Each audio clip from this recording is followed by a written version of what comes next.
ദൈവത്തിന് മഹത്വമുണ്ടാകട്ടെ. ഞാൻ നിന്നെ സ്നേഹിക്കുന്നു എന്ന് ആർക്കും പറയാം. അതിന് പ്രത്യേകിച്ച് മുതൽമുടക്കൊന്നും ആവശ്യമില്ല. ഒരു നിമിഷം മാത്രം മതി ആ ഒരു വാക്ക് പറയുവാൻ.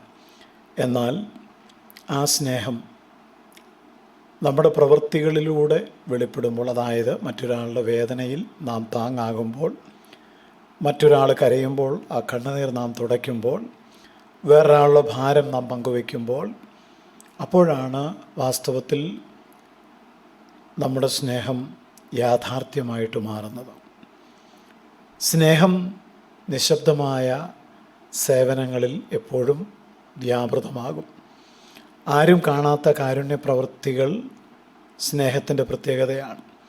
പ്രതിഫലം പ്രതീക്ഷിക്കാത്ത ത്യാഗപരമായ പല പ്രവൃത്തികളും സ്നേഹം ഉള്ളവരിൽ മാത്രം വെളിപ്പെടുന്ന കാര്യമാണ്. അതുകൊണ്ട് നമ്മുടെ ജീവിതം വാക്കുകളുടെ ബഹളം ആയിട്ട് മാത്രം ഒതുങ്ങാതെ പ്രവൃത്തികൾ നാം മറ്റുള്ളവരെ സ്നേഹിക്കുന്നു എന്ന് സാക്ഷ്യം പറയുന്നതാകട്ടെ. നാം പറയുന്ന ഓരോ വാക്കും നാം ചെയ്യുന്ന ഓരോ പ്രവൃത്തിയിലും വെളിപ്പെട്ടു വരണം എന്നാണ് ദൈവം ആഗ്രഹിക്കുന്നത്. ഇന്ന് നാം ചിന്തിക്കുന്നത് ഇതിനോട് ബന്ധപ്പെട്ട ഒരു വചനമാണ്. 1 യോഹന്നാൻ 3-ാം അധ്യായം 18 മുതലുള്ള വാക്യങ്ങൾ. കുഞ്ഞുങ്ങളെ, നാം വാക്കിനാലും നാവിനാലും അല്ല, പ്രവൃത്തിയിലും സത്യത്തിലും തന്നെ സ്നേഹിക്കുക. നാം സത്യത്തിൻ്റെ പക്ഷത്ത് നിൽക്കുന്നവർ എന്ന് ഇതിനാൽ അറിയും. 17-ാം വാക്യം ഇങ്ങനെയാണ്: ഈ ലോകത്തിലെ വസ്തുവക ഉള്ളവൻ ആരെങ്കിലും തൻ്റെ സഹോദരന് മുട്ടുള്ളത് കണ്ടിട്ട് അവനോട് മനസ്സലിവ് കാണിക്കാഞ്ഞാൽ ദൈവത്തിൻ്റെ സ്നേഹം അവനിൽ എങ്ങനെ വസിക്കും? ഇത് പറഞ്ഞിട്ടാണ് യോഹന്നാൻ അപ്പോസ്തലൻ പറയുന്നത്, നാം വാക്കിനാലും നാവിനാലും അല്ല, പ്രവൃത്തിയിലും സത്യത്തിലും തന്നെ സ്നേഹിക്കുക. നാം സത്യത്തിൻ്റെ പക്ഷത്ത് നിൽക്കുന്നവർ എന്ന് അങ്ങനെയാണ് എല്ലാവരും അറിയുന്നത്.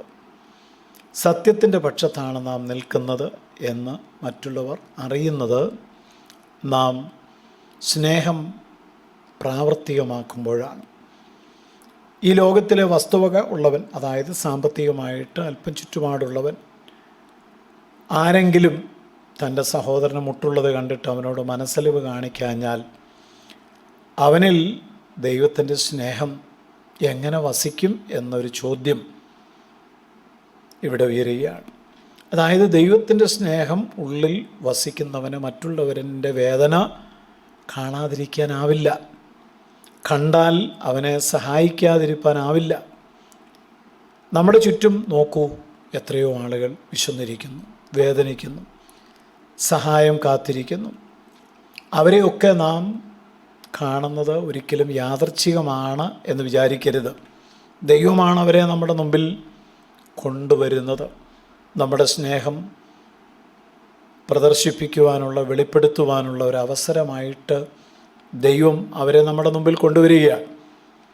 സ്നേഹം എന്ന് പറയുന്നത് വാക്കുകളിൽ മാത്രം വെളിപ്പെടുത്തുവാനുള്ള ഒരു വികാരമല്ല, അത് ഒരു പ്രവൃത്തിയാണ്. അതുകൊണ്ട് ദൈവം നമ്മോട് ചോദിക്കുന്ന ഒരു ചോദ്യം,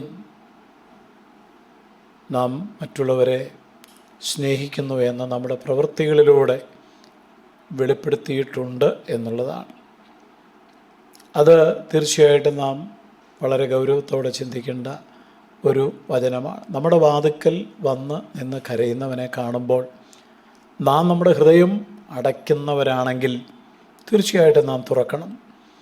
അതായത് ദൈവം നമ്മോട് ആവശ്യപ്പെടുന്നത് നമ്മുടെ സ്നേഹം വാക്കുകളിലല്ല, പ്രവൃത്തിയിൽ വെളിപ്പെടുത്തണം എന്നുള്ളതാണ്.